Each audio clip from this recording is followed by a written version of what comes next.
I've counseled so many people who struggle with problems. Things don't seem to be working out.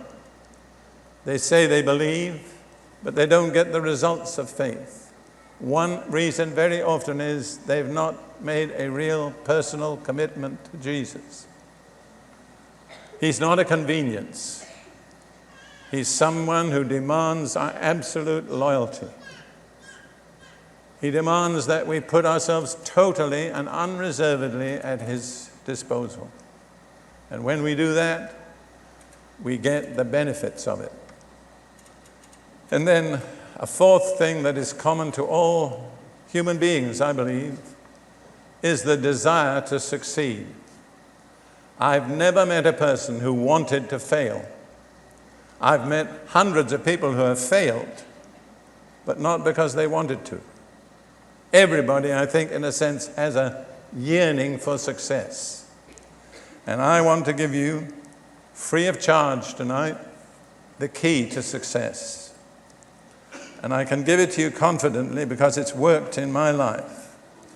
It's just one verse in the first epistle of John, chapter 2, and verse 17. It's a very simple verse.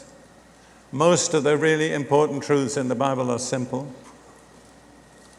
I was a professional philosopher for a long while.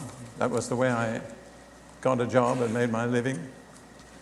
You're not a professional philosopher unless you can make your living by it. The business of philosophers, as I see it, is to make things complicated. And the more complicated you make things, the more people think you're clever. Well, when I met the Lord Jesus sovereignly in the middle of the night in an army barrack room, all of that changed. I was used to reading philosophers who wrote sentences that went over 2 pages without a period. The philosopher Kant is an example. What impressed me about the Bible was it was so simple, so down to earth. And I realized there's a different kind of wisdom that doesn't make things complicated. I think sometimes we make things complicated because we don't want to face the truth. The truth is too clear, too powerful, too cogent. Anyhow, here is my simple recipe for success. And I make no charge. You can have it the way I got it, for free. Freely I received, freely I give. But I want to tell you, it's worked in my life. 1 John 2:17. The world is passing away, and the lust of it. But he who does the will of God abides forever. You need to understand what's meant by the world. The world is all a society that is not submitted to the righteous government of God's King, Jesus. The world can be very religious, very intellectual, even in a way very moral, but they are not submitted to the kingship of Jesus.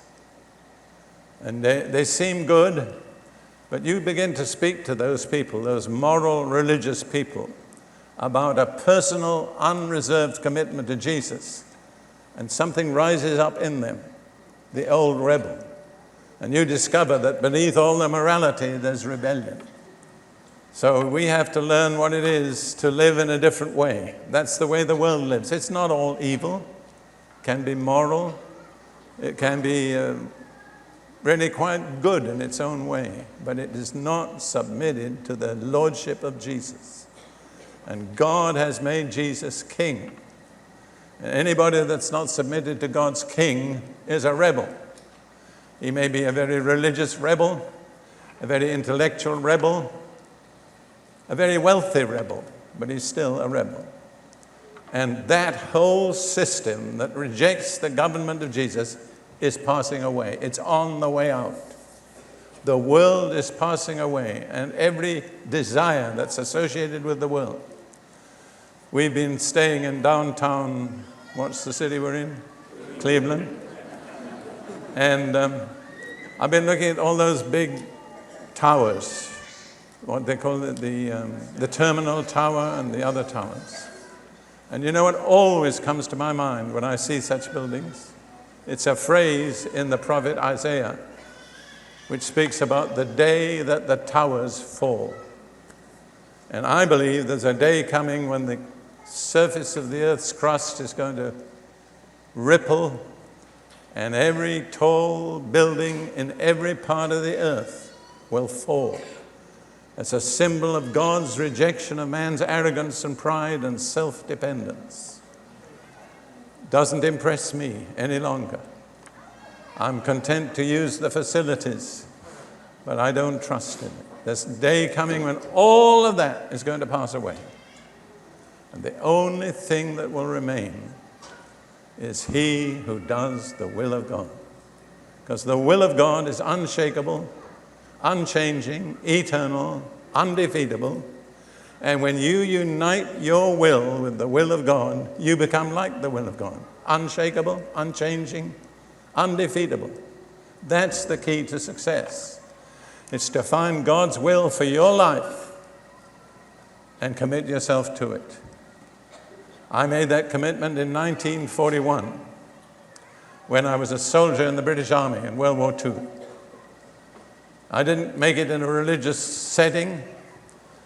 I didn't go to a church.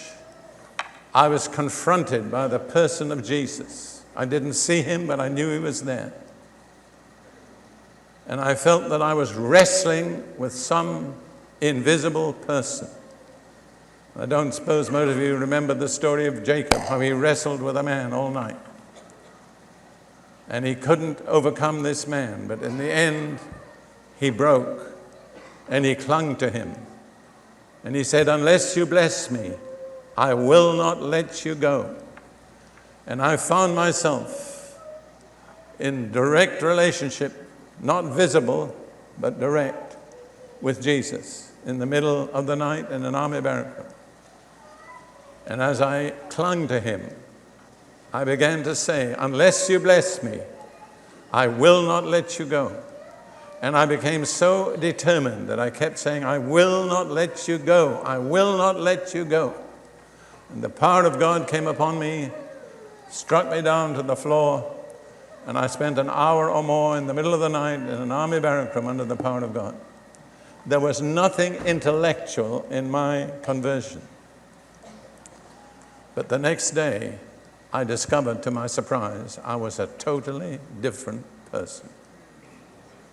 I'm sorry to say this, but you know, the British Army is the most foul-mouthed group of people in the world. There's no one else quite like it. And I was one of them. Next day, I didn't have any doctrinal explanation. The night before, I couldn't pray. I didn't know what to pray. I didn't know who to pray. The next day, I couldn't drink a mug of water without thanking God for it. I mean, it was extraordinary to my mind, but it was there. I wasn't an alcoholic, but I was a drinker. And in the British world, the pub is the center of everything. So about 6 o'clock every evening, when I was released from duty, I would go down to the local pub. So this day following the day I met Jesus, I didn't have any prejudices about drinking, and I still don't in a way. But I walked down to the local pub, and when I got to the door, my feet locked. They would not walk inside that door. And I stood there having an argument with my feet for quite a while.